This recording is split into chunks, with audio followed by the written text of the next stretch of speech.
500 ವರ್ಷಗಳ ಬಳಿಕ ಟೆಂಟ್ನಲ್ಲಿ ಇದ್ದಂಥ ರಾಮನನ್ನ ಮಂದಿರದಲ್ಲಿ ಕೂರಿಸಿದ್ರು. ಆ ಮಂದಿರದಲ್ಲಿರುವಂತಹ ಬಾಲರಾಮನನ್ನ ಕಣ್ತುಂಬಿಕೊಳ್ಳೋಕೆ ಲಕ್ಷಾಂತರ ಸಂಖ್ಯೆಯಲ್ಲಿ ಜನ ಹೊರಟರು.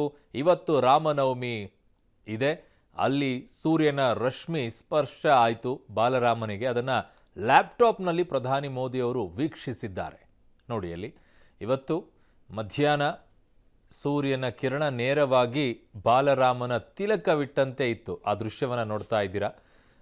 ಅದನ್ನು ಇವತ್ತು ಪ್ರಧಾನಿ ಮೋದಿಯವರು ನೋಡಿ ಅಲ್ಲೇ ನಮಸ್ಕಾರವನ್ನು ಮಾಡಿದ್ದಾರೆ.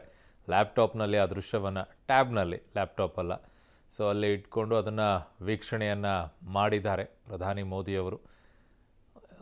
ಯಾಕಾಗಬಾರ್ದು? ಅವರಿಗೆ ಅದೊಂದು ಇಡೀ ಜೀವನ ಪರ್ಯಂತ ಇದ್ದಂಥ ಒಂದು ಅಚಲವಾದಂಥ ನಂಬಿಕೆ ಇತ್ತು.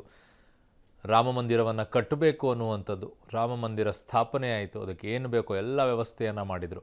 ಈಗ ಅದರಲ್ಲಿ ಬಾಲರಾಮನಿಗೆ ಸೂರ್ಯ ಕಿರಣ ರಶ್ಮಿಯಲ್ಲಿ ಸ್ಪರ್ಶವನ್ನು ಮಾಡುವಂಥ ದೃಶ್ಯವನ್ನು ಕಣ್ತುಂಬಿಕೊಳ್ಬೇಕಾದಂಥ ಅವಕಾಶ ಅವರಿಗಿತ್ತು. ಬಟ್ ಚುನಾವಣೆ ಇರೋದರಿಂದ ಪ್ರಚಾರಕ್ಕೆಲ್ಲ ಹೋಗ್ತಾ ಇದ್ದಾರೆ. ಹಾಗಾಗಿ ಅವರು ಎಲ್ಲಿದ್ದರೋ ಅಲ್ಲೇ ಟ್ಯಾಬ್ ಮೂಲಕವಾಗಿ ವೀಕ್ಷಣೆಯನ್ನು ಮಾಡಿದ್ದಾರೆ.